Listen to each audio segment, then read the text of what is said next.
Hey everyone, before we learn repotting, let's learn the three basics of containers first. That's material, size, and drainage. Containers or pots are made up of different kinds of materials. Pots made from clay, stone, or concrete are porous, while glazed ceramics, plastics, metals, and glass, they're non-porous. And porous just means having minute spaces or tiny holes through which liquid or air may pass. So in the case of clay pots, this material allows air to pass through the sides to reach the dirt and the roofs. It also allows water or moisture to diffuse through the container, and both these mechanisms allow for faster evaporation, which makes clay pots an excellent choice for beginners. If you're going to go for a wood container, make sure to use a liner, because over time it's just going to deteriorate the wood.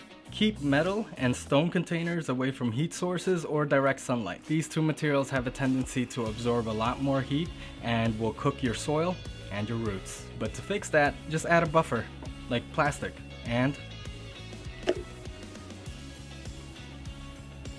now for the size. This one is simple. The larger the pot, the longer it's going to take to dry. Lastly, drainage holes. These are highly encouraged, especially for beginners. No drainage holes? No problem. You have three choices. Place the plant in the plastic or make your own holes.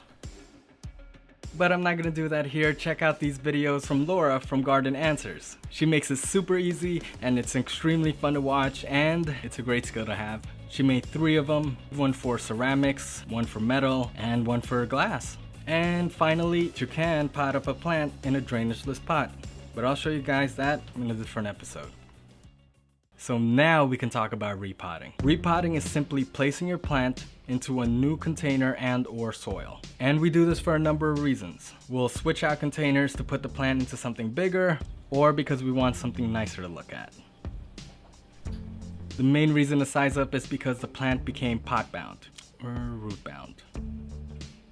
There are varying degrees of pot boundedness, like this spider plant who's only slightly pot bound versus this Fittonia, which is moderately pot bound, up to this philodendron coelum, which is highly pot bound. Oh no, that's extremely pot bound, my god.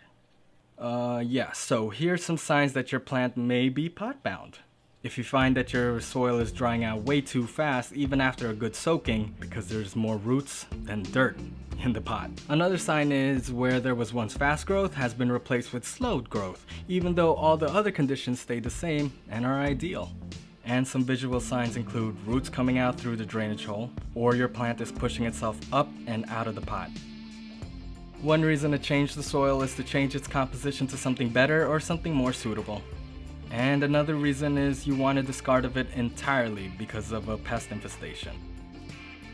The best time to repot is when light is abundant and temperature and humidity are high. For those of you who live closer to the equator or tropical or warmer regions, yeah, that's gonna be like all year.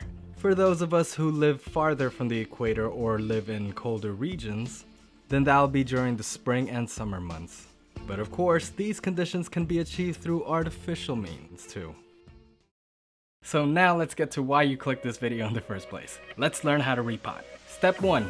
Remove it from the container. You could water your plant a few days or hours prior, or just remove it while it's dry. Either can work, and it's just a matter of preference. Massage the sides to loosen the soil from the side of the container. If you're having trouble, just scrape the sides instead. Grab the base of the plant while holding the container down and gently pull. I find turning it on its side makes this step a little bit easier. Basically, your goal is to keep most of the roots intact, but it's alright if you severed some already. We were gonna do that anyway. Step 2. Tease the roots. Once it's removed from the container, you may either have an intact root ball or just some dangling roots. Both of these are fine. If you have a root ball with roots spiraling, then yeah, you're gonna need to tease. And teasing just means severing some roots to promote new root growth. If you have the dangling roots, you can just skip this step.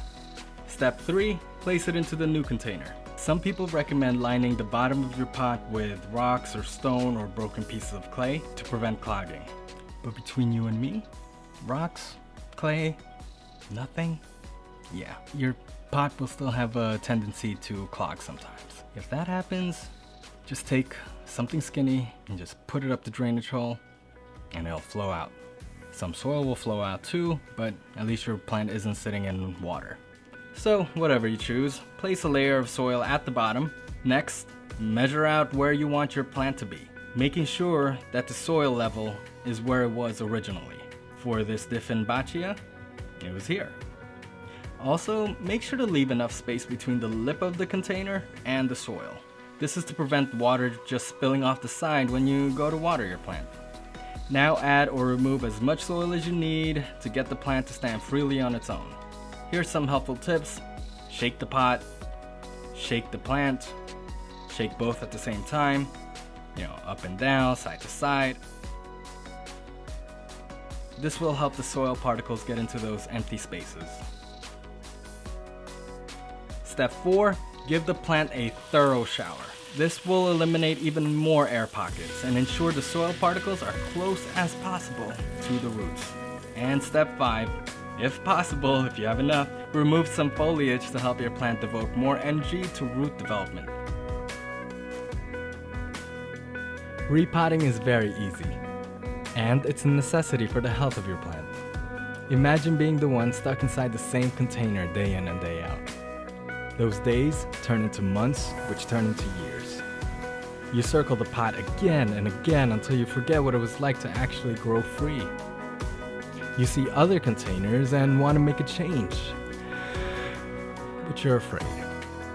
You're comfortable where you are. It's safe here.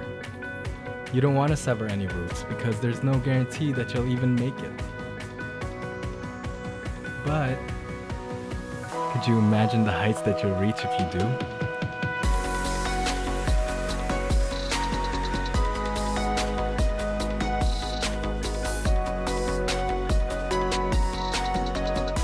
Alright, that's it. I hope you enjoyed that.